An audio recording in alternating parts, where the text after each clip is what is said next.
Welcome to Cow Daily, aka the Fly Cavern. The oversized pink. Absolutely fantastic. It's good to live, isn't it? Because if people aren't watching from the very start, they'll never see things such as this because apparently there's a lag on it. Yeah, here's people coming in now. You've missed the first 20 seconds, the explanation. Fly Cavern, what do you think? It was watching you wave that around. It was like the scene in Fear and Loathing in Las Vegas where he's trying to fight off the invisible bats. It's great. It's one of them, isn't it? I could watch it all night. Hunt S for Sheriff of Aspen, Colorado. Anyway, this week upon the Cow Daily, we've got Roe versus Wade.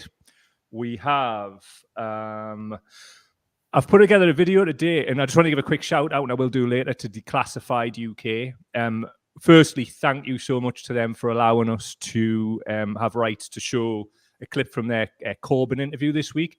So I've asked Laura Pidcock about it. So I've put her answer in there and welded it together a bit. So we'll be looking at that later in the show. So stick around for that. Pidcock podcast out for patrons tomorrow. Full thing. Clips later in the week.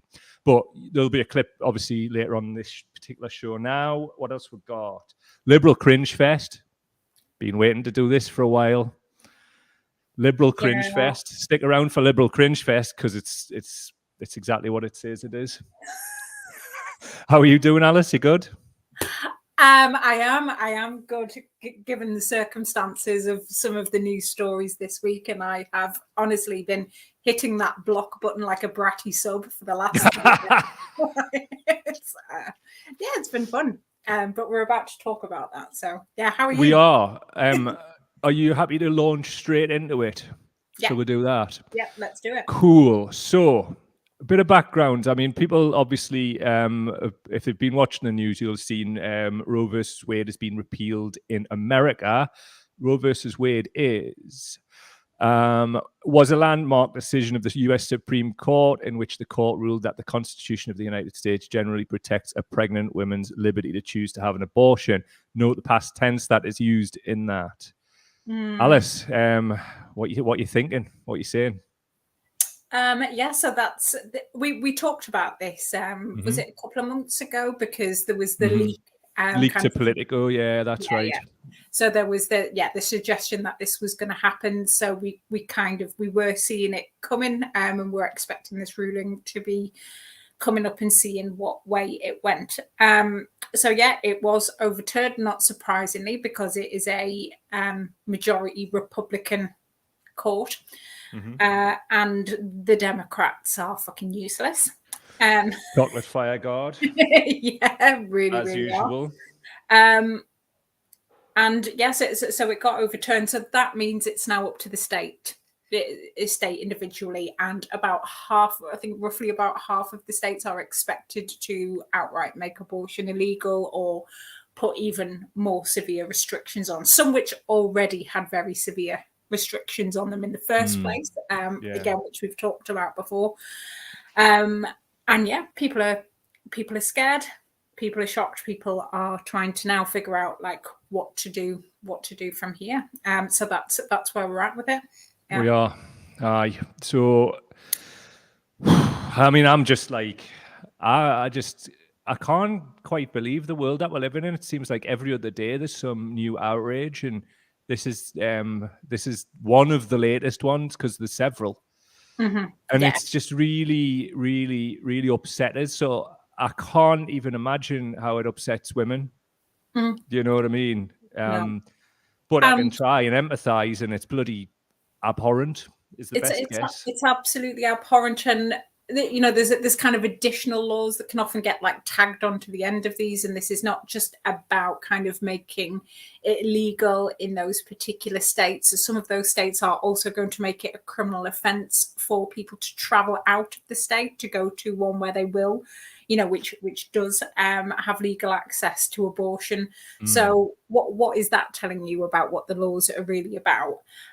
It's not really a surprise as well that some of the states that are going to be doing this, I think Alabama and I think Mississippi, also have current laws where there's no minimum age limit on child marriage with parental consent if you know, when you attack the child, you get her pregnant. So what we're looking at here as well, you know, the fact that we still have child marriage in the United States as well. I've just clocked my thumbnail up there, and I just looked like Edvard Munch's The Scream after you said that for about 5 seconds. I was like, yeah, fucking man. Clown World over there, like Clown World in England as well, like, but Clown World there. Well, it is, and there's been a lot of talk about, oh, this is never going to happen in the UK. It's never going to happen in the UK. Completely forgetting that Northern Ireland exists, for a start, you know, where it was only 3 years ago, I think, if that, where they made, you know, they stopped abortion from being a criminal offence. However, no healthcare services have been commissioned around that. So although it's not illegal, you know, you still can't access it there, I think, if you're like anything over like 10 weeks. There's still people having to travel from Scotland because of the lack of, you know, although it's perfectly legal in Scotland and always has been, there's a lack of services there. So actually a lot of Scottish women travel to England, quite a significant amount, due to try and access it. So we do still have an access problem. And also some of these cretins that have been quite instrumental in the States in making the Roe Wade ruling be overturned provide funding to groups in this country as well. And that's why we need to talk about. People are saying, oh, it'll never happen. You know, I think Boris Johnson has said this is a huge step backwards. Well, how many of his mistresses has been in one of them clinics? Like, I mean, he's got God knows how many kids already. I'm sure apparently. Yeah. But he needs not worry because, you know, the daughters and mistresses of politicians will always have access to abortion, won't they? Boris's bastards. Always been the case. Stick Boris in front of everything, and apparently it makes it all right in the eyes of some. Yeah, but we've had MPs. We've had MPs as well, which have been in praise of this as well. I think it was Scott Benton, who's Blackpool South. He sent a tweet saying life wins. I retweeted the Republican Party GOP account and was just cock a hoop. Ridiculous. Yeah. The likes of Jacob Rees-Mogg has stayed very, very silent on this. However, in the past, he has stated that he would support an abortion ban, even in cases of rape and incest. But Jacob Rees-Mogg is the kind that would outlaw abortion and then buy shares in a coat hanger factory.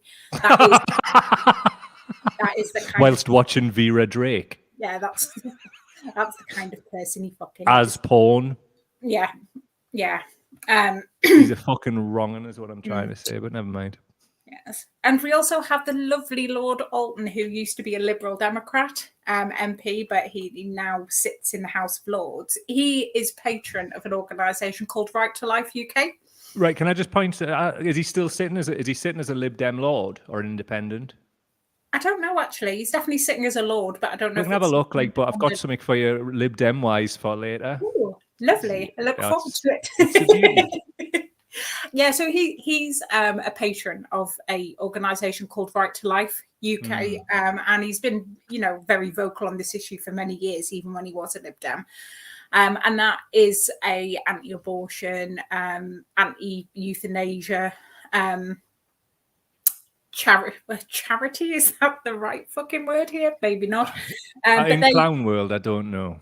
But they operate in schools, which will allow them to, you know, they've got these like packages. I was on their website yesterday and they've got this like awful video called Little Stars, which is all about a young lass who gets knocked up. Little Stars is like a phrase from a speech in Romeo and Juliet. I don't know if like how deliberate this is,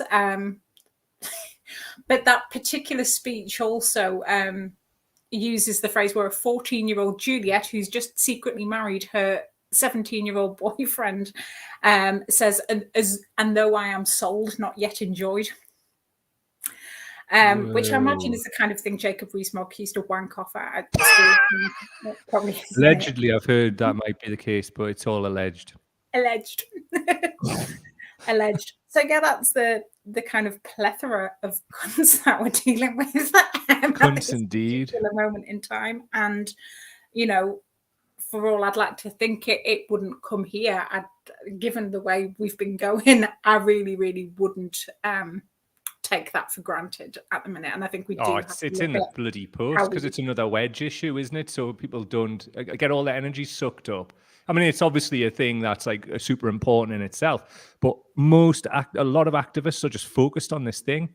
And I think like a lot of what it's about for people who want to try and spin it's to get we're talking about the thing and avoiding whatever else they're doing. But let's keep an eye on whatever else people are doing as well. Also, as well, like dishonorable mention to the religious right.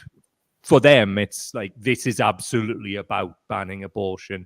They're not trying to spin it. It's very tunnel vision there. Yeah, and they've as soon as the ruling was even heard, it was I think there was.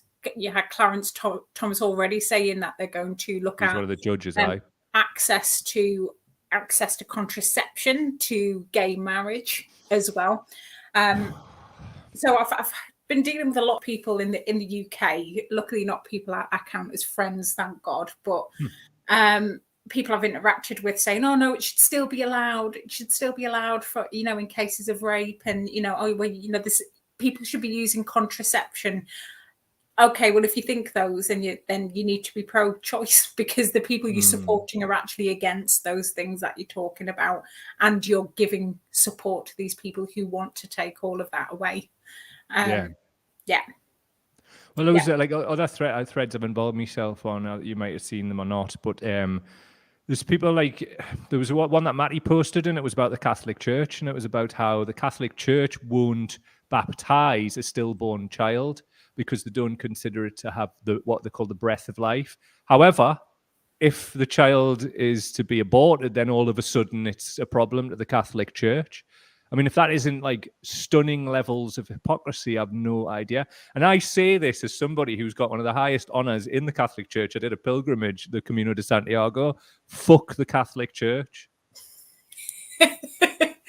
Well, however, like at the end of the day, right, I have to say that because it's just so demanding of it when this kind of thing occurs. Rub along nicely in society with your old school religion, and that's fine. And there's a lot of Catholic people I know who are lovely, so I'm not slandering all people. The institution itself is a fucking disgrace, and it's led to so many unwanted pregnancies you couldn't even count them. So, like, I mean, we're going to kind of propose some about the economic impact on women of what this is. And this is from Forbes magazine, which is obviously an economics, like... Oh, okay, let's have a look. Let's have a look. Right, so what it's saying here is, for women, decreased workforce participation. When a large number of the population are employed, their paychecks mean more money to spend on food, clothing, entertainment, and goods. That in turn increases demand and helps fuel the gross domestic product. It's clear that parental status has an impact on women's labour force participation. For example, the fact that women continue to shoulder the majority of caregiving duties may be a contributing factor, prompting 43% of highly qualified working mothers to leave their careers at some point, according to the Harvard Business Review. The financial implications are big. Women lose an average of 18% of their earning power when they take an off-ramp and 37% of their earning power when they spend 3 or more years out of the workforce. It goes on. What we see right now, just like in the 70s, is that childbearing is the single biggest explanatory factor for gender gaps in economic outcomes, says Myers. This is a professor who's mentioned in the Forbes article. If you look at data on men and women's earnings, for instance, they tend to be pretty similar up until the point that they become parents. That's when men's earnings are not impacted or even increased slightly. But for women, it falls off a cliff and it is a permanent shock. Also, negative impact on equality. Access to abortion can impact gender and racial equality by enabling women to choose when to become parents and therefore have greater control over their education, careers, and economic security. Thoughts? Yeah, I mean, I think we already we already knew that, and that's not us measuring, women's worth in terms of their economic productivity. No, not at It all. But is all. It is very much about, about that choice. And I know plenty of women who, don't want to be sending their, sending their kids off to a childminder for like 10 hours a day while they go to work, which is often what happens, in, particularly in the States, where people are obviously trying to, look after their families. They end up not seeing them. This is why we've supported other measures, like for the, the cost of living crisis and the housing crisis, and kind of said, do we need to consider things like a universal basic income, so that people are not just here to pay bills and die. But yeah, it of course it's going to have a massive impact. We know this because it's been happening for hundreds of years. I mean, Emma Goldman ended up going to jail for she was an anarchist in the 19th century, who we've talked about on this show before. She went to jail for distributing literature on childbirth, because she was a midwife in the slums, and she saw, kind of the desperation that women had asking, trying to get access to abortion because they already had loads of children. And didn't want them to starve to death, that's absolute, we need to give support for people so they don't have to choose an abortion simply because, they don't have housing, or they don't, we need to give financial support to people who are having children. I'm very, very, feel really, really strongly about that. Of course. If somebody wants one or somebody needs one, and we've seen cases where women have desperately needed one to save their life. They've got a child who they know is not going to live outside of the womb, and if they don't get one, they're going to die themselves. And then they've been denied already because, as I said, some of the states already in the US have got really, really difficult laws around abortion, and they've ended up dying and left their existing children as orphans. But we don't even need to, kind of plead special cases. I think, at the end of the day, should you be forcing anybody to have a child? No, you shouldn't. I don't really see how you can say that you support bodily autonomy when you think that that's okay. You just took the words right out of my mouth. Brain, bodily autonomy, straight away. It was triggered off my brain from what you were saying. Absolutely. And I mean, this is why I was getting like grief off people, because I was like, look, if people don't want to take the vaccine, that's entirely down to them. That's my belief, because I think bodily autonomy is like freedom number one. Like it's up to other people what they choose to do with their bodies. It's not any of my business. Do you know what I'm saying? Now, I understand with vaccines, it's a completely different discussion for another day. But I just wanted to add to that, bodily autonomy for me is a pretty sort of clear thing. Do you know what I'm saying? Yeah, absolutely. Absolutely is.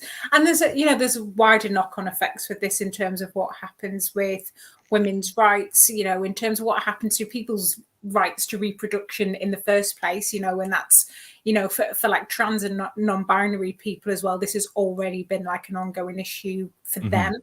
And as well, when you look at domestic violence as well, the number one cause of death in pregnancy in the US at the minute is homicide. What? That's the biggest cause of death for pregnancy. Tell us more about that. Like, what the hell? Yeah, so I can't remember how long they've been keeping records for. It's been a fair while now of keeping records of, of women who've died in pregnancy. And what is the leading cause of that? The biggest cause of death in pregnancy in the US is murder, usually by, obviously, as we know with all murders, somebody they know, so a partner or a family member. Wow. Who do that. So what is wrong with people, man? Again, we need to look at that. A third of all domestic violence starts within pregnancy. Why is that though? Like, what happens to, like, why does that get triggered? There's lots of reasons. There's more, somebody being more vulnerable when when they're pregnant, is one of the reasons. kind of feelings of jealousy of not being number one, and that, you know, that person's priorities now they're having a baby is going to be shifting as well. And also when somebody's attacking you, you know, some people might, you know, defend themselves, might, you know, fight back, slap back. When you're pregnant, you do that. Aye. And that's what you try, obviously. Just for audio people, Alice like covered a belly area. Yeah. So yeah. obviously, people, like people pregnant women will know, automatically cover the yeah, child. you know, so you're going to have a woman, if she's been attacked, she's going to wrap her hands around her abdomen to try and protect her baby before she's, you know, stops herself being punched in the head. And that's something that I used to see quite a lot when I used to be in that field. You know, used to have people telling me that they were considering having terminations. Some did, some didn't, because they felt that they were always going to be tied to this abuser. They were never going to be free of them if they didn't. And again, that's why, you know, for those women who really don't want that, who would actually like to have, you know, a child, that's why we need to up those protections for them so that they don't have to feel that that is their only choice. Absolutely, it is. There's some fucking scumbags around there. Like, yeah, there is.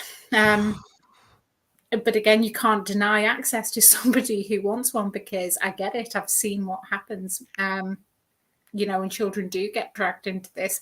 The same people who are calling themselves pro-life, I do prefer forced birthers. They don't give a shit about what happens to these kids once they're outside of the room. They don't care if they are, you know, they only survive for a few months and then die in horrendous pain because of the, you know, the disabilities that they've been born with. They don't care if they die in poverty. It's, you know, you never see them campaigning about those things. Ever. No, you don't. No. And I mean, when I did actually challenge, you know, I think I told you about the Catholic Church before the meme, I did actually challenge somebody who jumped on there and was giving it 9 out about like, just like from a forced birth perspective. And I like pointed out the hypocrisy in it and the fucking gymnastics that they do mentally. And it was just like, no, I'm just going to repeat what I said again. Like, look, it's an absolute hypocrisy. And this is what's then informing policy. Like, I thought church and state was supposed to be separate.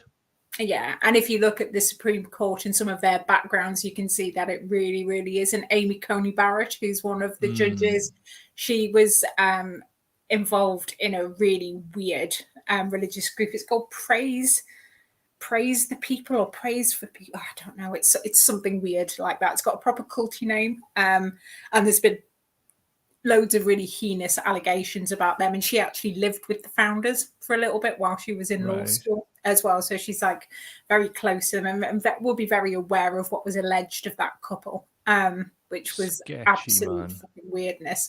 So yeah, I mean, she's been like heavily involved in that as well. But as I say, it's, you know, it's that mental gymnastics, isn't it? Like you said, and it's like they're not really listening to who, you know, to the people who made this decision, and come out with really simplistic phrases like, this one's only ever said to women, well, don't have sex if you don't want to get pregnant. And you know, never, if you don't want to have a baby, then don't have sex. That's never ever said to men, from what I can see. That's only it's never said to us, like, because it's, you know, because, you know, all sex is entirely consensual, isn't it? Like, for fuck's sake. And access to contraception, some people just don't have it. Or some people aren't allowed it as well. Some people are actively denied it. I mean, I'll tell you a story from when I was 17, a conversation I had with my doctor. When I was 17, I approached my doctor about getting the injection at the country. I'd never had the pill before, like a lot of my friends were on. The reason for that, my doctor knew this fine well, was because I was on an anticonvulsant for my epilepsy at the time. Now, this particular drug was known to not only disable the contraceptive pill, so it would stop it from working, but it would then cause severe deformities in any resulting child. that was then. So this is why I didn't ask for the pill. I went and asked for the injection, and my male doctor looked me straight in the eye and told me that I couldn't have it because that was generally seen to be for promiscuous women, and What? I didn't want to be seen as a promiscuous woman, did I?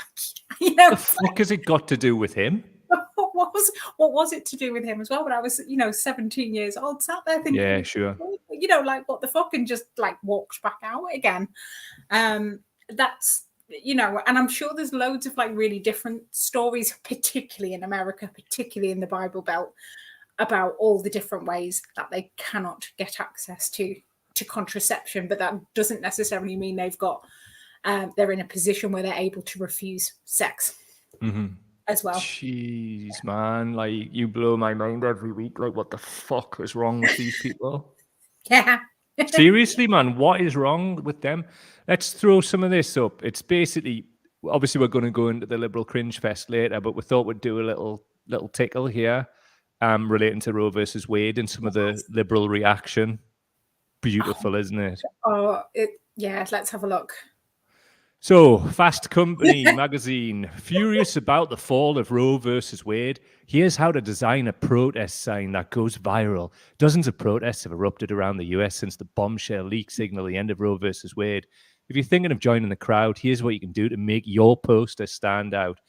Alice, all yours. Oh God, what a load of bullshit. It's so awful. To be fair, I haven't seen one of their protest signs that have gone viral. Jane's Revenge have gone viral a few times. So they're quite a militant activist group who've been vandalizing what are called crisis pregnancy centres. But they don't give support to to women. They are literally just there to stop people from having abortions and then kind of fuck them over afterwards. So that a few of them have been set on fire, as a congressman's house, I think. So yeah, I've seen some of the aftermath of some of their work. Love it. That's gone viral. A fucking protest sign, like no. It's the same energy as that fucking led by donkey shit. Like, project something on the White Cliffs of Dover, crying about the EU and to no end result.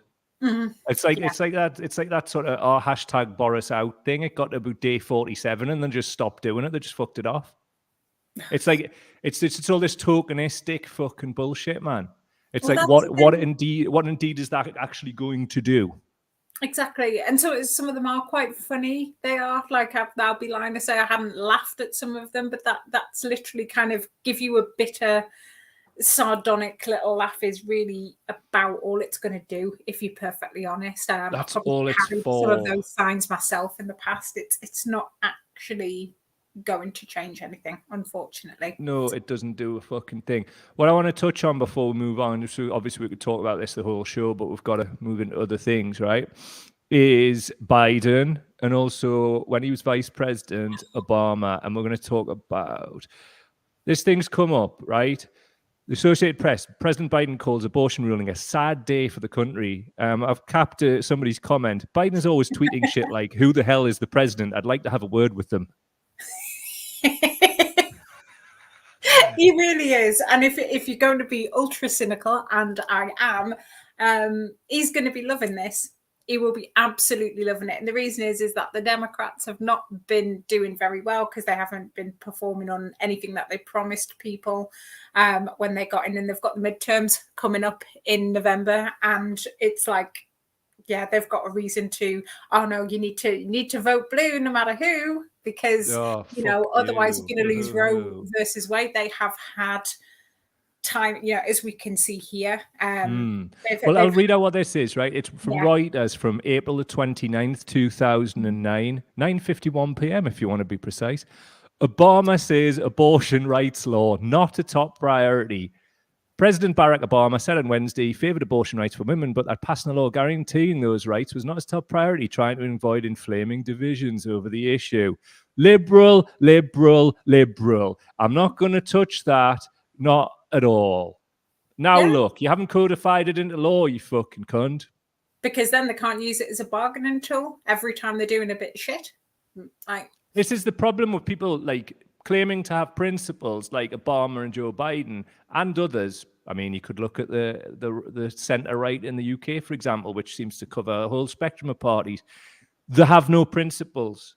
So when it comes to things that require principles, that will probably get a backlash, like most things do, because discomfort in people tends to lead to projection on the person, eliciting change. They won't fucking do it because it's all optics. That's all it ever was. They could have codified that right then, and they didn't do it. So they have blood on their hands too. Fucking facts. This is the problem. They're blaming the people who were voting Bernie now and saying that because they tell me more about this. How the hell are they blaming Bernie supporters? They're blaming Bernie because they're saying the Bernie voters did not vote Hillary because they were pissed off about what happened. If Hillary would have got in, then this never would have happened. And that is a lie because Hillary's running mate in the presidential campaign, whose name I can't remember, is quite well known to be anti-abortion. We've got more on the flip-flopping of liberals later, so do stick around for it, please. But also to you yourself, Alice, and all women out there, I mean, like, Jesus Christ, we're behind you, and like, men, you really need to like step up now. Like, it's on us too. This is fucked. This is super duper fucked. Now, I don't want to do that thing that like has to happen, but I'm going to do it anyway, right? Because see, if you've got a daughter or a wife, it could happen to them. And I don't want to get dark on that, but imagine if they got raped. Like, think about it.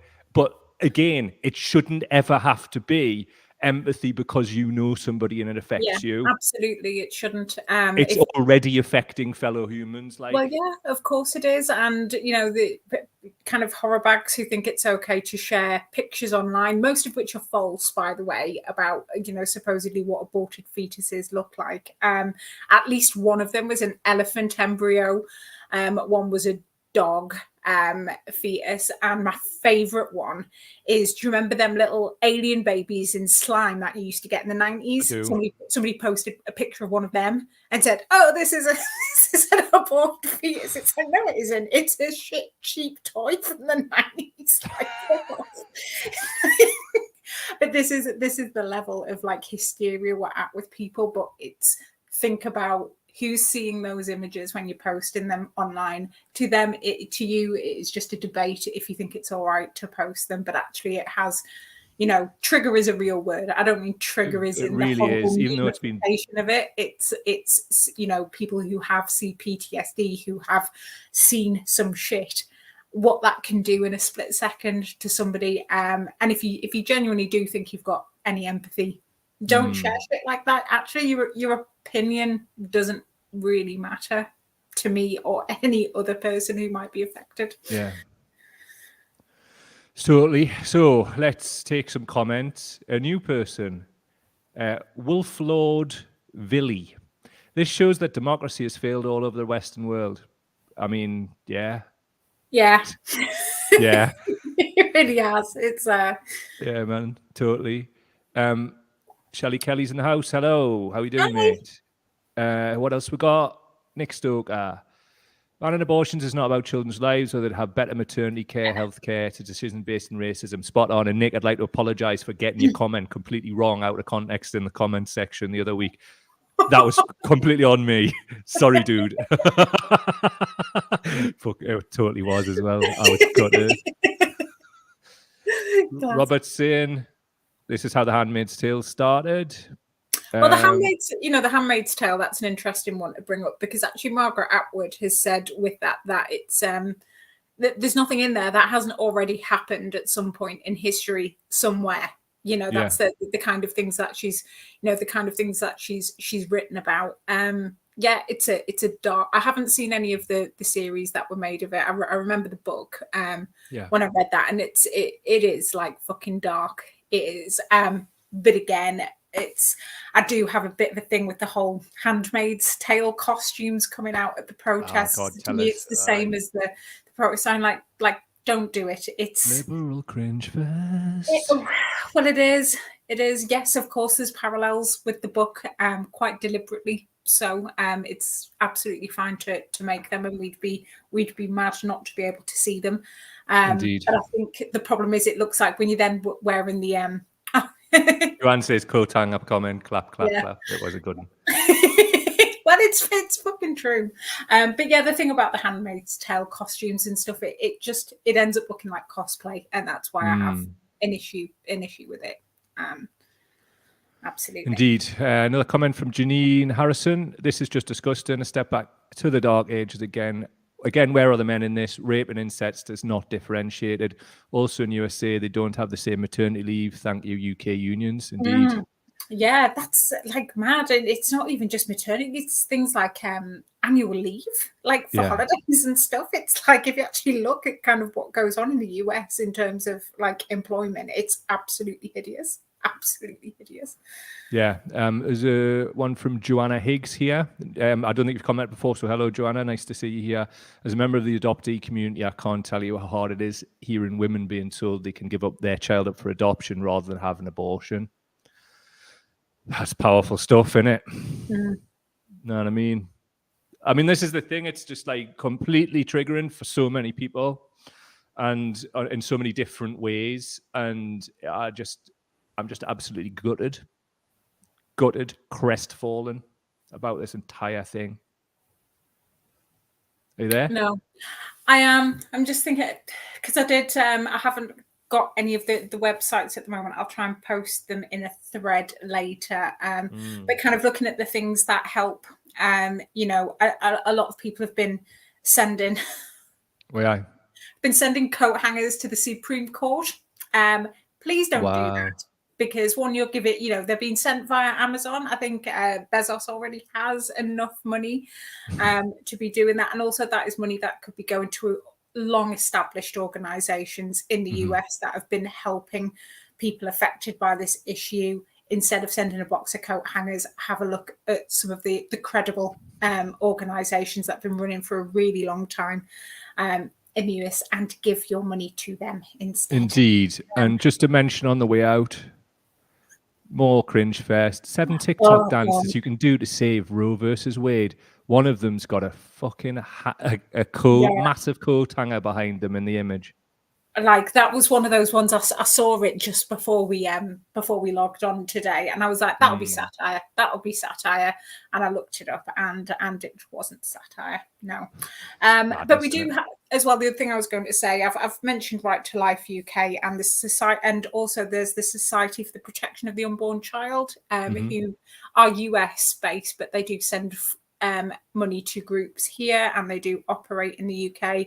Check if any of those are operating in your child's school ever, and create holy hell about it. Although I imagine it is just religious schools that will be happening. Indeed. And also, if you know of, you know, a lot of them do protest outside clinics here, and I know this because some of my friends have actually confronted some of them before, when they're harassing people who are going into abortion clinics. So make them afraid.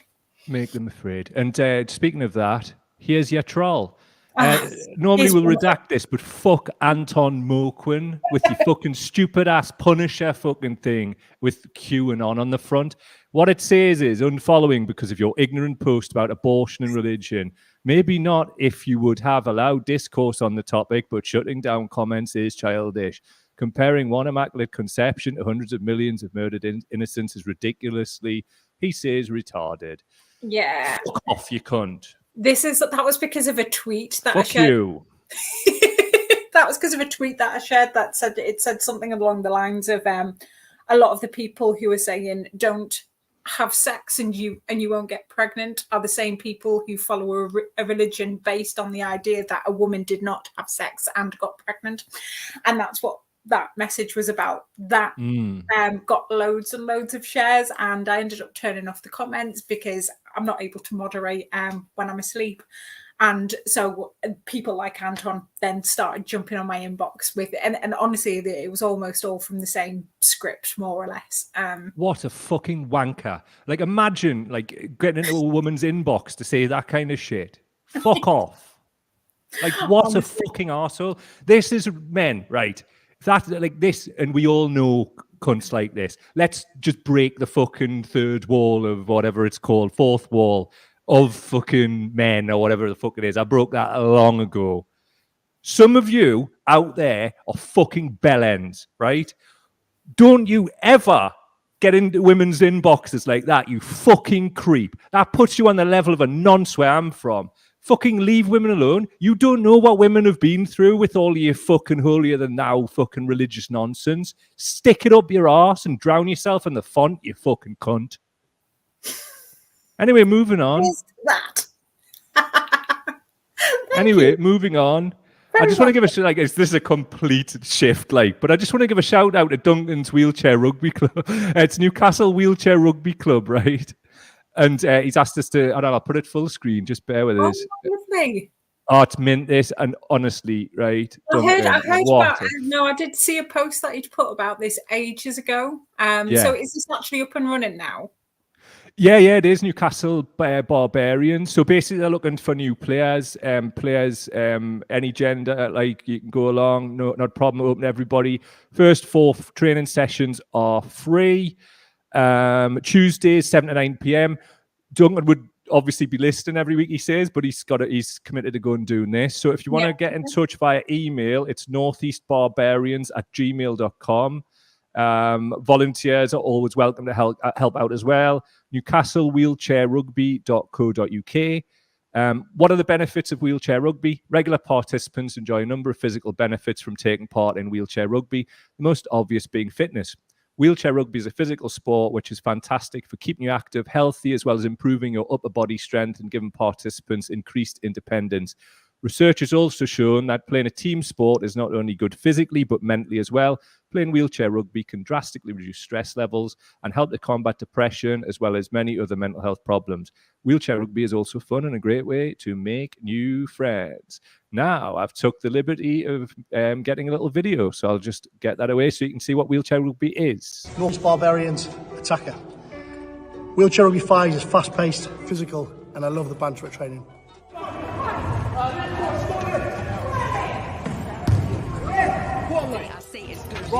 But I break down pressure forever. Breaking me, saving me, hitting me, wondering when I get through another day. Despite my energy drain, I'm gonna be okay.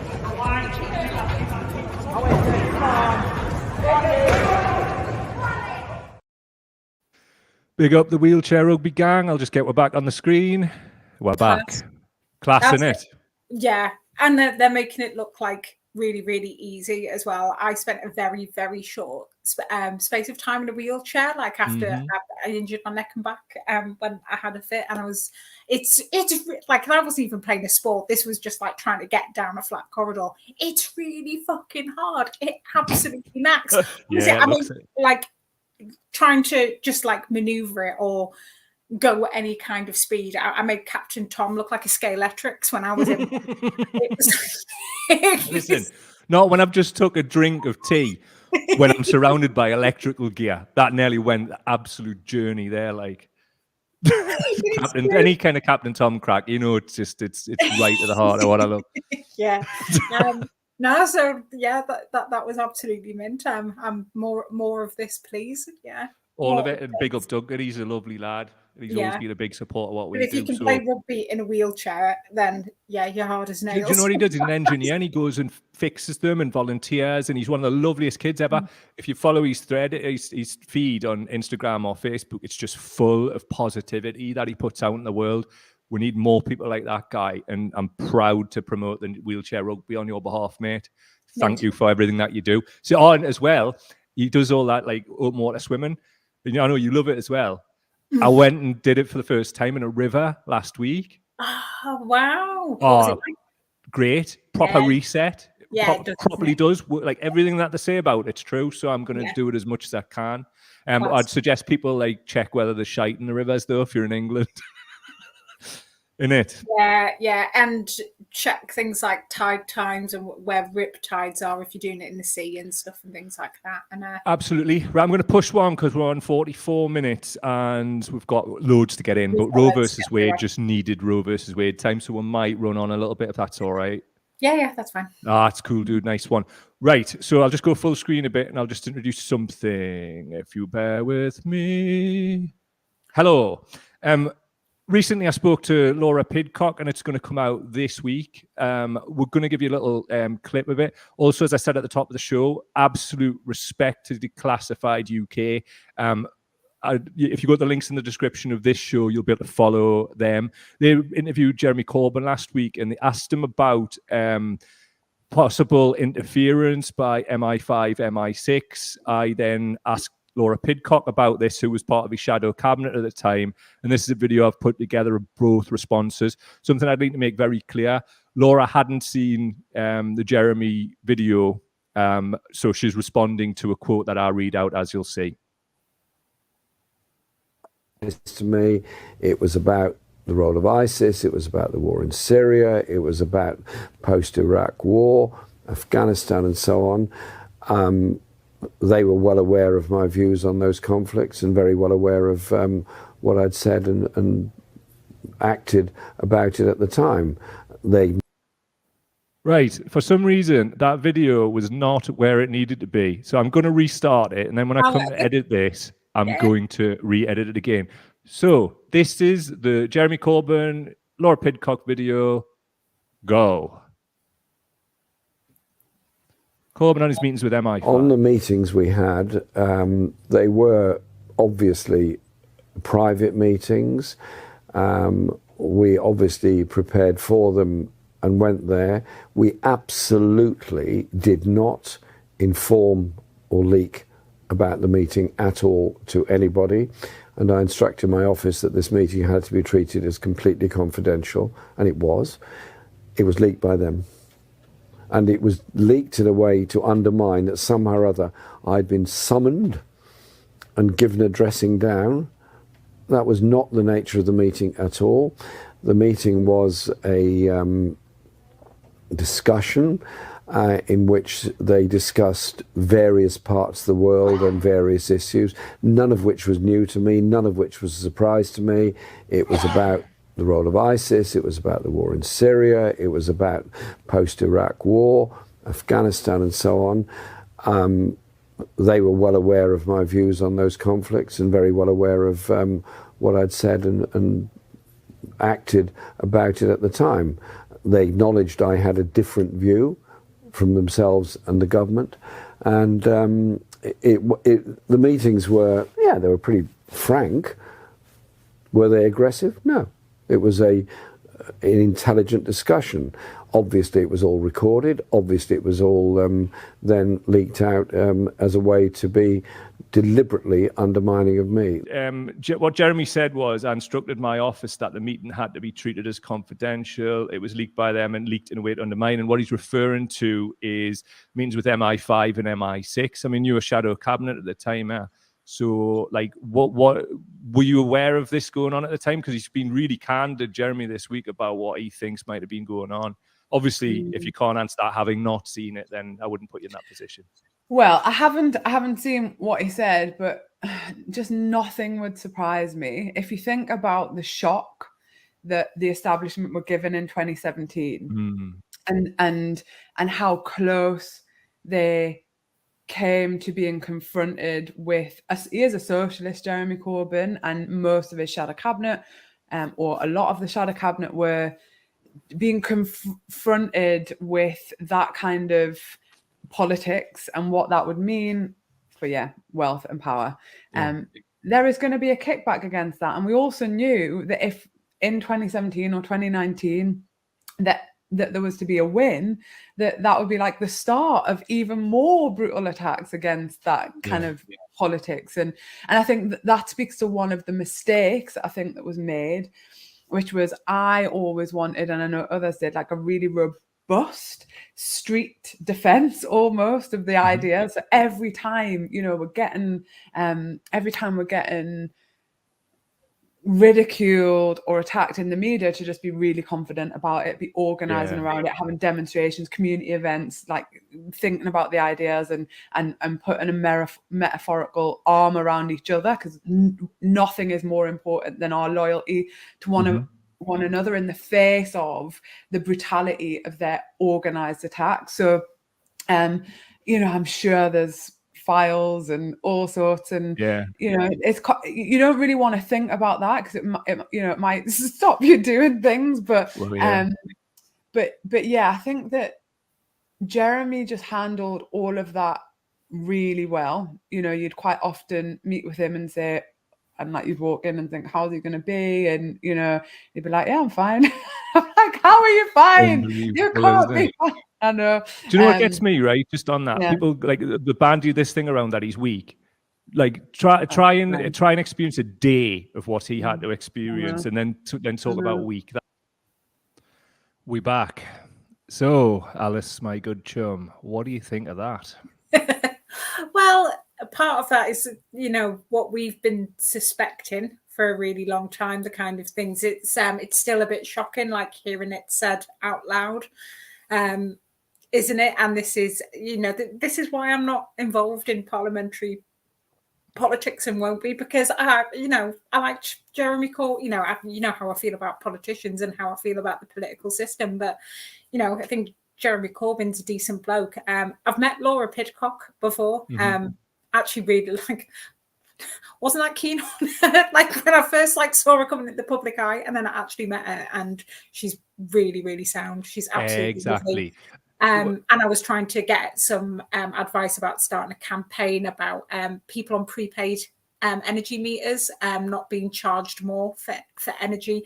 And she gave me loads and loads of pointers of like people I could contact about it and stuff like that. And she was really genuine about it as well. But unfortunately, that's another reason why I cannot get behind our current system, because it's very rare you'll get somebody who's in it for the right reasons. And I would argue that they are. They will never, ever be allowed to thrive inside this system, because the people they're talking about, you know, who were kind of fighting against them, this wasn't the Tory party. This was people within Labour, and that is what I cannot get my head around, and it's what I cannot forgive. Bring out the fucking Ford report. Where is the Ford report? Where is the Ford report? Where is it indeed? And how redacted will it be when it does eventually come out? Yeah, no, it's going to look absolutely ridiculous. It's going to be my guess is that it's going to be unreadable.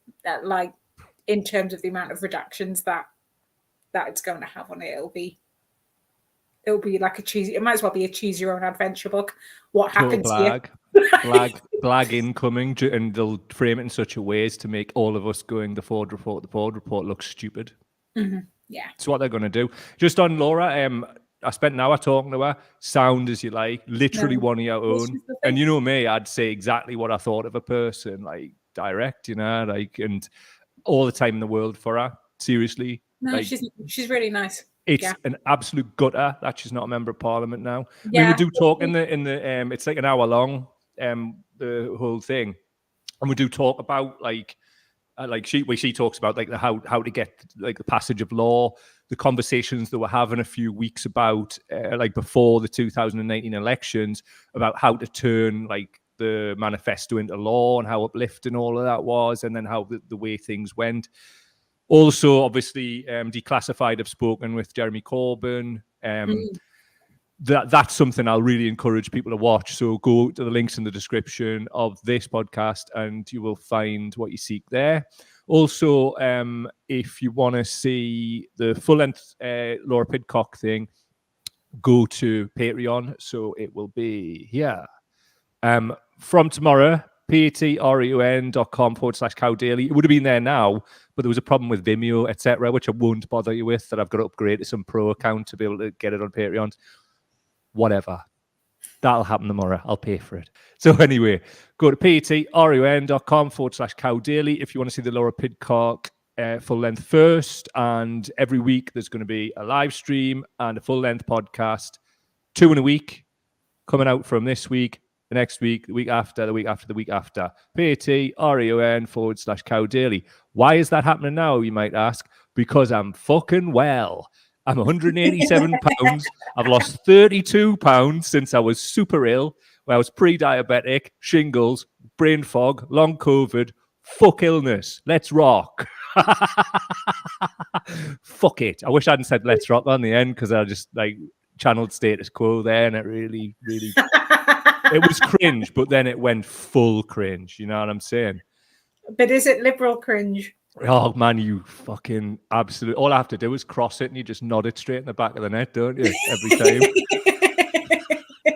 You ready for some liberal cringe fest? Oh, go on then. Adam, we'll see if there's any comments. Yeah. People are still talking about the last item. All so right, okay. It's all good. More than happy. So let's go to Liberal Cringe Fest. So, right, first thing I want to do on Liberal Cringe Fest, right? I've got a definition because quite a lot of people, they'll misjudge. Like, a lot of people take, like, especially that bell end with the QAnon Punisher thing. He'll have like, he might be English, but he have like he takes a lot of his content from American channels. So he thinks liberals are something other than what they are. So this is something to bear in mind before we move forward. European liberals tend to be right of centre. They support limited government, free markets, low taxation and individual rights. Thus, they support separation of church and state, legalization of drugs, LGBT rights, etc. Their views are closer to US libertarians, though they are more moderate and support a minimum safety net and public education. Now, American liberals are left of centre. They support more or less the same policies as European liberals on social issues, but in economics, they tend to support big government, high taxation, regulations, and welfareism. That term is the guy's, not mine. So I wanted to really make that clear from the off. So many people get it wrong. You know, when they're like, oh, let's own the libs. Like, I'm sure there's some people think the Liberal Democrats, where they're like basically closer to, but they're centre right, aren't they? So, but they kind of flip flop. Like what Tim Farron, who's going to pop up later for another reason, when he led Lib Dems, he was quoted as saying that I'm now leading a centre left party. So some would call that flip flopping. Some would call that having no real principles. What would you call it? It's difficult because I think you often see kind of on social media liberal and leftist kind of used as if they're the same thing, and they're not, you know, not at all. And you know, when you look at what's happening with Labour at the minute, yes, some of them are, you know, definitely slightly, you know, a little bit more than centre left, I would say, but some of them are centre right within, you know, within the same party. And you've got people with the power are centre right. And you've got the same thing with the Democrats in the US as well. You know, it's why I used to but I still do proper belly laugh when Jeremy Corbyn's described as hard left. It's like, oh God, you've really never met, you've really never met somebody. No, you really haven't, have you? Absolutely not. But that's why it's.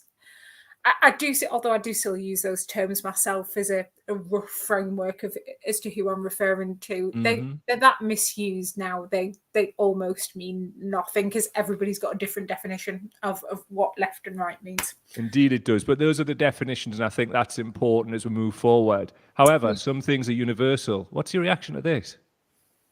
Protests are good. Voting is better. Make sure you're registered. And then there's some kind of like kids making mad banners on the picture. What do you think of this? When you sent us this in our working group, my response was, fuck off. Fucking no chance that's fucking real. 3 fucks in there. That was a pretty strong reaction, I felt. Yeah. But you told us it was actually real. No, it was. I looked it up. I did actually make sure. Yeah, this is from an organisation called No Dem Left Behind. Fucking no Democrat left behind, is it? Yeah, and it's just all of this. If you go onto their Facebook page or their Twitter, it's just all of this exact same kind of shit. Protests are good, voting is better. I'm pretty sure protests have achieved more than voting ever will. Here's one for you. We've got a Democrat president in the United States, but the guy before weighted the Supreme Court. So what the actual fuck? Yeah. So what are you going to do in the midterms? Like vote who in your 2-party, 1-party state? Like what are you going to do? Exactly. And is it any better in the UK? Because all of this fucking 5D chess people seem to want to play like, oh, well, if we do this and then that and then this, then Starmer's definitely going to like bring it back into Europe and then this is going to happen and then that. They're not going to do fuck all, man. Yeah. Like what they're going to do is they're going to take Starmer until they've purged the left. They're going to kick him out, and then they're going to put Wes Streeton in for the most right-wing Labour leader ever. And then the papers are going to fully get behind him, including Murdoch, and they're probably going to win. And people are going to celebrate, just like they did when Biden got in, anybody but Trump. And then shit is really going off. Check Wes Streeton's NHS comments about privatisation. Yeah, Check Wes Streeton's bloody anything, quite frankly. There's so much crossover between the Democrat Party and the current Labour Party. It's ridiculous in terms of siphoning progressive people off into something that they think is going to help them. And it's right back to that thing I keep saying. If this does not provide solid answers for everybody, that's the key word, everybody living in poverty, stick it, clean up your arse. Anyway, moving on. Explain what this is to me, please, because you sent us it, right? And I thought, I'm going to wait until I'm going to put it in and then you can tell us what it is. Oh, God. It's the fucking Minge hats again. Like, I can't even remember what when are they off again, man? Started. It was...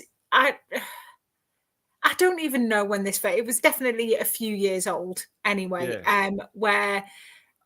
I don't know. Was it the original? Oh, was it like it was a feminist group?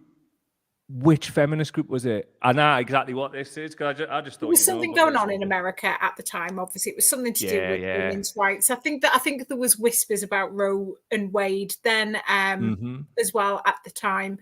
I don't know if it was around the time Ruth Bader Ginsburg died as well, who used to be in the Supreme Court, and she was. She was a Democrat, and there was lots of it. If she, now she's gone, but I mean, she could have done things to stop this happening while she was still alive, and she did it. She didn't, and that's why. Well, there's so much of this. Like she was like a so-called liberal judge. There's so much of this stuff. I saw with Obama earlier in the show, like. That like with Roe versus Wade, they could have codified that into law and this wouldn't have been happening, but they didn't want to do it because they don't have principles or bollocks.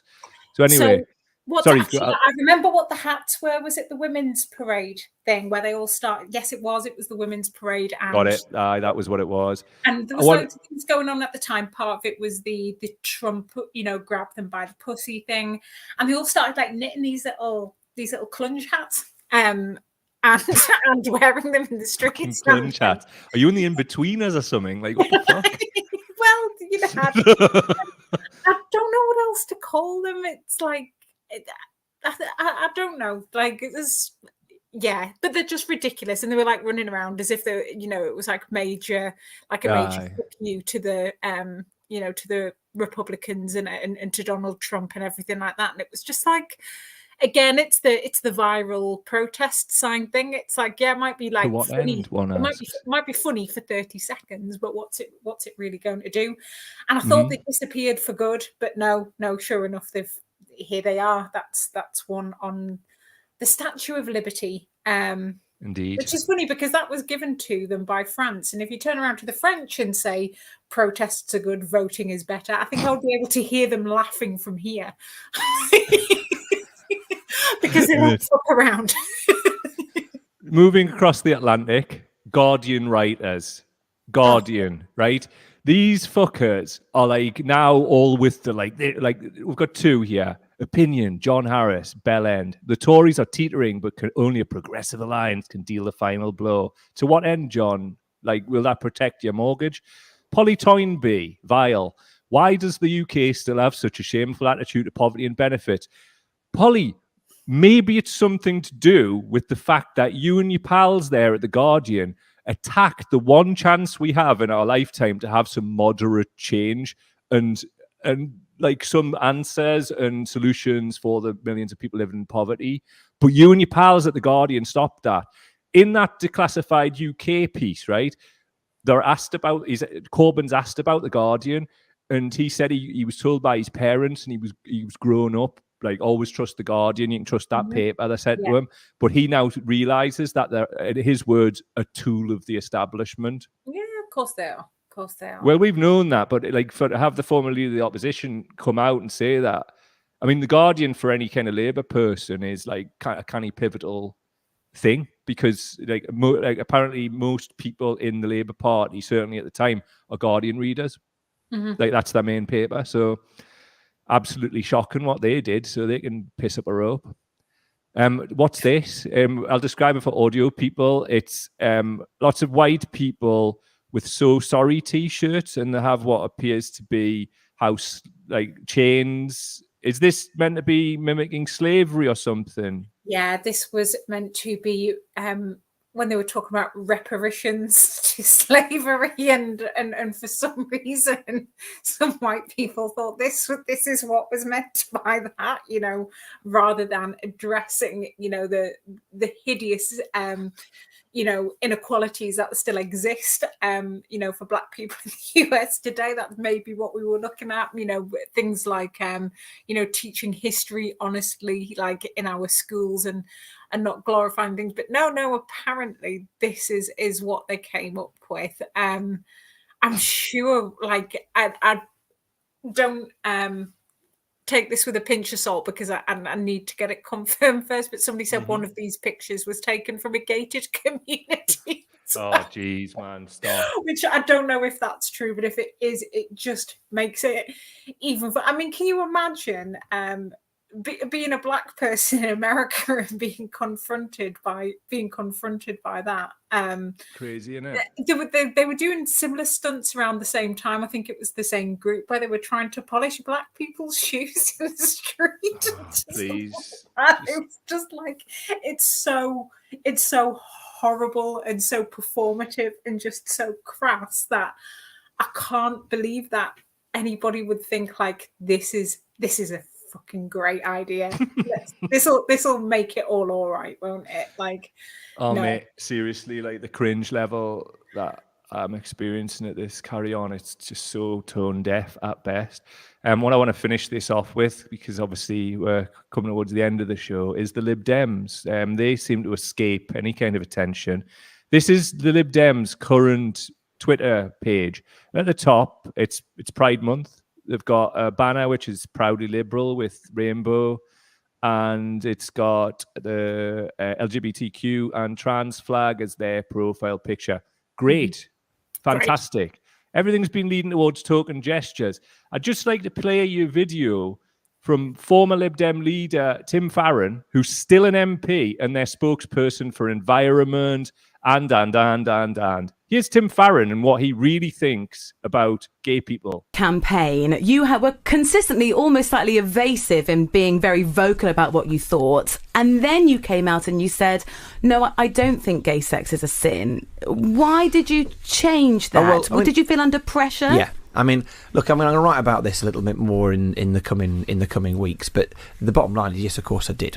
And there are things that including that I said that I regret, and there was a sense in which I felt, look, I've got to get this off my table. The issue is, here's a general election, great opportunity for the Liberal Democrats. The Labour Party at that point were nosediving. The Tory Party looked very much like it was arrogantly assuming it was going to get a 100-seat majority. What an opportunity for us! And all they wanted to do is talk about my, Christian beliefs and what it actually meant, and all the rest of it.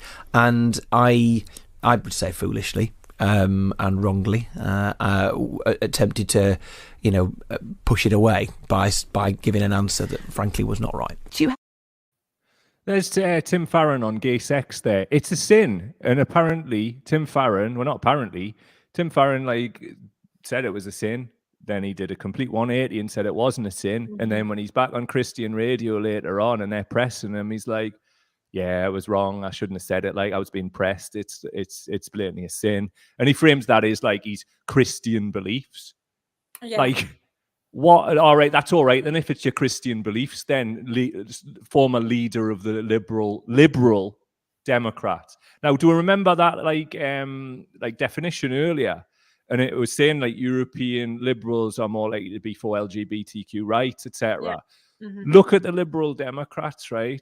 They've got all of this fucking bullshit like for Pride Month on the front of their page. And the reason I call it bullshit is Tim Farron in your party still, not expelled or suspended to the best of my knowledge in the past. And then then not only as an MP, you've appointed him spokesperson for about 4 or 5 different things. How what? Like, what fucking clown world again? What do you think of this? Well, again, it's just performative. They will say absolutely anything, you know, and then go back on it. And then, you know, I'm sure that you'll be, you know, is he going to be quizzed on that again further down the line? And then go, oh, no, that isn't what I meant. It was taken out of context. They do it all the fucking time, all the time. All the time. Yeah. No matter what horribly vile thing, and there's been loads. It's just, you know, I mean, you could fill like a month's worth of these shows on stuff that Boris Johnson has said, and it's almost just like just deflect, keep deflecting. Eventually, it'll go away. The public has a short attention span, and it'll fuck off. And it does. They're not even wrong on that. And it's the same thing. And then they'll, you know, it comes to June, and it's like, oh, we love the gays. We love the gays. We do. We love them so much. And it's like every corporation is like, yeah, we gay now. And then it's like, you know, despite the fact that they might have really hideous practices against their LGBT employees, despite the fact that some of these same corporations give money to anti-LGBT groups and still have the audacity to wave their little flags. At the end, yeah, politician pride and corporate pride can get in the sea. It's so performative, and it's the true definition of virtue signaling in it. And I tell you who isn't, Malcolm X. And I tell you what he thinks about liberals. Listen. Who are trying to solve the problem. But you never see them going under the label of liberals. That white person that you see calling himself a liberal is the most dangerous thing in the entire Western Hemisphere. He's the most deceitful. He's like a fox. And a fox is always more dangerous in the forest than the wolf. You can see the wolf coming. You know what he's up to. But the fox will fool you. He comes at you with his mouth shaped in such a way that even though you see his teeth, you think he's smiling. You take him for a friend. The clip cut off at the end, but it was on the subtitles. Big up Malcolm X at all times. Like, I mean, like, talk about a man who had principles, and yeah, he died for them, but like, principles be principles. I mean, the flip-flopping from these absolute bastards at the Lib Dems, and I mean, like, all of this, like, 5D chess is to install them in the Labour Party as some kind of coalition. Like, why do you want these people, like, oh, well, they're better than the Tories, and then there's this whole harking back to Blair thing. I mean, like, it's no disrespect to the people who I went back and forth with today, but I was on the page, and we're talking about, like, Blair and this whole revisionism around the Blair era, which is fully taken hold, which I would suggest is done because of people's discomfort around change and around, like, the uncomfortableness they feel around the next step is the system is completely broken. To accept that we're just rearranging deck chairs on the Titanic would be to accept that, like, our democracy is wrecked. As we've seen, like, earlier in this show and on declassified stuff, MI5 and MI6 were briefing against and leaking things from meetings, confidential meetings with the elected leader of the opposition of this country. Just take a moment. Think about that. Are we really going to fight to put all of these people in when they'd probably be applauding that? And allegedly, they've been enabling that. What the fuck? I'm honestly, like, I don't get it, man. Let's just accept reality as it is. Let's just understand that, like, democracy is pretty much a lie. You can't have outside agencies, like, interfering with democracy like that. Like, it's bad enough that, like, the press and media are just allowed to get away with it. All of that shit that was said, like, a lot of that shit that was said about Corbyn at the time, like, papers did get fines for certain things, but it's like page 16, small box at the bottom. Oh yeah, sorry, like, we're completely, like, lied about that and stuff or something. Here's a 10 grand fine to whoever gets paid to. Well, that's no good now after the election, is it?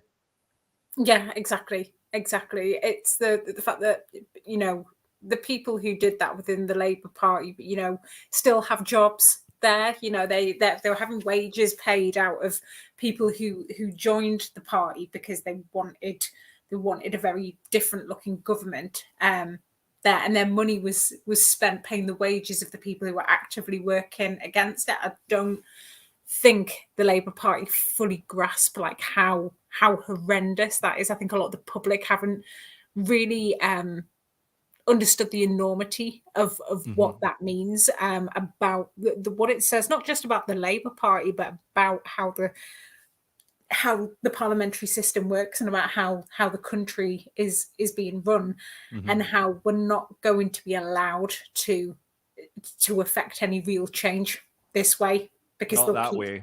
Yeah, no. Get behind the trade unions. Yeah, absolutely. Because Single that's the issue only thing campaigns, trade unions. People keep going, what's your alternative? Well, just back to what we've done all our bloody lives. Yeah, I mean, I've had a that's few what's people called us a important. Tory again this week. You know, it's ridiculous. What? Like, I don't Seriously, mate. understand Every single one of them what- I've invited on to come and do a one-to-one with us, and they're just not going to do it. It's just that like throwaway bullshit that people say on the thing. Me, a Tory. Like, that's no, what I am is somebody who's like, well, I'm on a constant search for like what the truth is, and I'm literally devoting my life to try and find this out. So, because we cannot move forward as a group of people in the most divided society we've ever had in this country if we're not prepared to accept what's happened historically. People just seem to want, like, it's not about Corbyn. He's just illustrative of an era that we need to unpick and we need to understand before we can move forwards. Because I'm certainly not putting hours and hours and hours in to try and get this Labour Party elected like we did for free in 2017 and 2019. And literally the reason that I'd fucking put all that effort in, as many of us did, was simply because I just don't want people to live in poverty, because I've fucking seen it like in my own life and my professional life. Yeah, And it has a name and a face. It's not an abstract concept. No. Like, not at all. I was talking to Laura Pidcock, and she said her mother grew up in poverty, and that's what partly shaped her political consciousness. Yeah, absolutely. Like hearing the stories from her mother. Like, these are very real things to people like us. Like, when people are like, oh, like, I'll put forward, right, so what is the Labour Party going to do for all of those people in poverty? Don't want to engage with that. What like Blair, Iraq? Somebody even saying to us today, you're harping on about that again. What do you mean harping on about 1 million plus people, like innocent people murdered? Is there something wrong with people? Because I fucking think there is. If this loses followers and all that, I still don't give a fuck. We speak our fucking truth. And the only thing that changes that is new fucking evidence. And I swear to God, if everybody was like that, would be a bit further fucking forward. We've had to go on a journey to get there because, you know, when you're young, you're a bit more partisan and all that. Yeah. Do you know what I mean? It's like, I don't care if you're unfollowers, man. We're just going to be out here doing the same thing. You know what I mean? One thing you can trust from us, we'll tell you the fucking truth. Yeah, and I just kind of get my head around it, man. But we were doing that against the Labour Party 20 years ago as well. We were, you know, we were doing that then, and But that's what I mean. Like, principles, in it.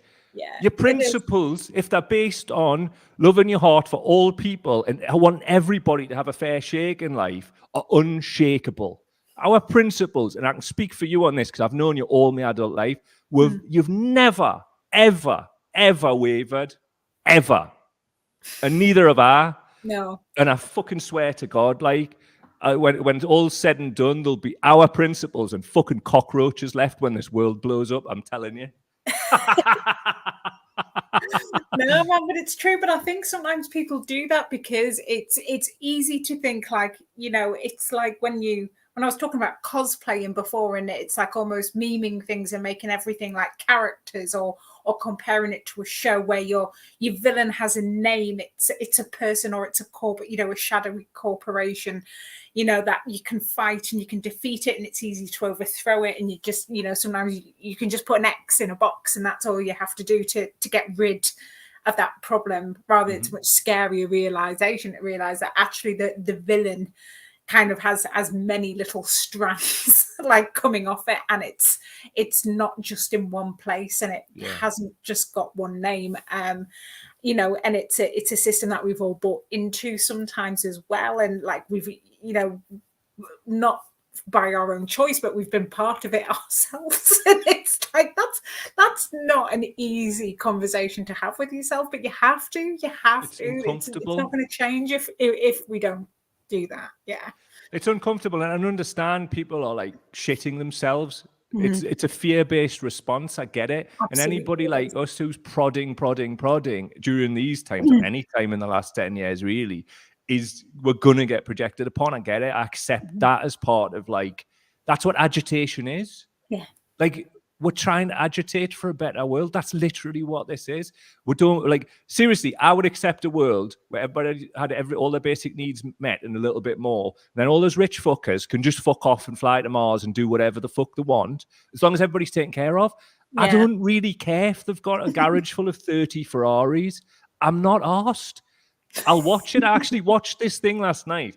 I watch this kind of shit on YouTube because I want to know how people think who love that kind of stuff. And I mean, I didn't want to like fall back on the like, overcompensating for something, but a lot of it is. Do you know what I mean? And I can understand why 30 Ferraris guy who lives outside Nottingham like really feared Jeremy Corbyn, because you would have got taxed, mate. And he bought most of them, by the way. This guy, I couldn't believe it, at the start of lockdown because he was bored. He's got a garage full of fucking cars, and there's people starving like 10 miles down the road in Nottingham. Yeah, I think anybody who doubts that theory just needs to look at the rocket that Jeff Bezos went into space in after he got divorced. You couldn't have fucking made it up. Brilliant, wasn't it? Phallic symbols and that. Do you hear my voice there? Brilliant, wasn't it? Yeah, I know mine's going a bit as well. There's one thing that we're friends at You Call That Radio have hopped on. And they just want to know, like, what do you guys make of the Scottish independence referendum announcement? Thought we'd touch on that before we go. I don't know if you've probably not seen this, but Nicola Sturgeon wants a preferred date in October 2023, I believe. That's all I know about it. My personal beliefs have not changed. Scottish people should have the right to self-determination. The referendum result for Scottish independence was before the European referendum. The terms and conditions of staying in the Union have changed, not the European Union, the United Kingdom. So run it again. Like, the terms and conditions have changed now, so why would you not? Scotland is its own country, and it should have the right to do that. Also, as well, you had people back then like Gordon Brown, like people putting him on a pedestal and all this. He was on the front page of one of the papers in Scotland saying, like, the pledge that we have for Scottish people, and then we're going to get X, Y, and Z and all that, and they didn't get fuck all, man. It's just a load of shit. I hope Scotland get their independence. I would never begrudge people like removing themselves from 1,000 years of Tory rule. Please do it and bring everywhere. Just the Northern Independence thing, the North, bring them in. We'll get a referendum sorted. We'll come away and then we'll join you. Yeah, I would love to move that. Well, I'd like to move to Scotland anyway, like regardless of kind of what happens there. But certainly, if it doesn't, I know with it, like with Brexit, people go immediately after that result saying we need another referendum, we need to do it again. And obviously, the critics of that will say, no, just because you haven't got the result that you wanted, you can't just then cry your eyes out. And in some ways, I did kind of agree with that. I was like, you can't just call another referendum. But with the Scottish independence one, it's different. A lot has changed since then. The terms have changed, and there's grounds to therefore justify having another one. So yeah, that's the one. I hope you get it. Last word to Guy Roberts. Tim, homophobic but dim. Indeed. It is. Please do comment, rate, subscribe. If you want to get involved with Cowflix, that's what it's going to be going forward, because there's going to be stuff up there twice a week. Patreon.com/Cow Daily. That's patreon.com/daily for Cow Daily, for Cowflix, in fact. Please sign up to the mailing list. Links in the description. If you want to hear more about Laura Pidcock's work, go to thepeoplesassembly.org.uk, where she's National Secretary. As I said, Pidcock, full length for patrons only from tomorrow, patreon.com/Cow Daily. And please subscribe to the Cow Daily YouTube channel. I'm just trying to rep religious people because I gave them a hard time earlier. Literally some of the nicest people I've ever met, but, you know, some of them absolute hell in a cell. Any final thoughts, Springer?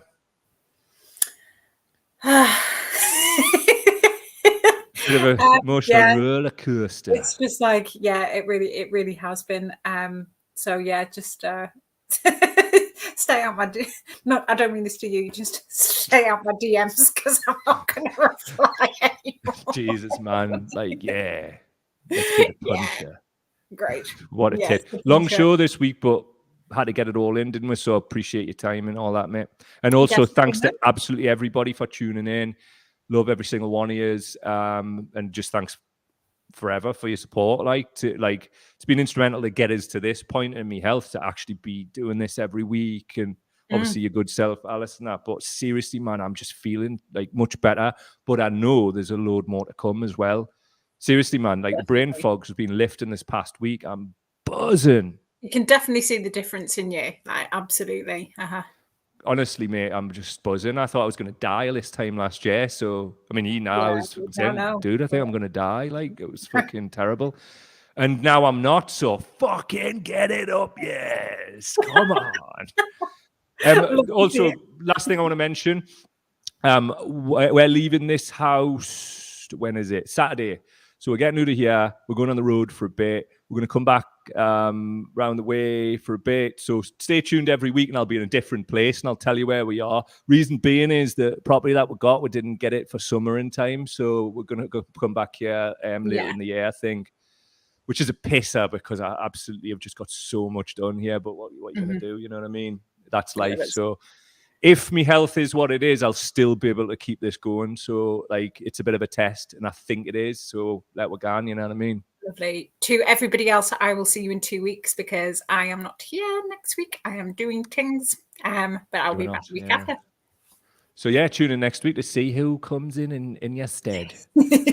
Because I don't know yet, but we'll soon be finding out. All the best, mate. Speak to you soon. See you later. Bye. Bye, everybody. All the best. Bye.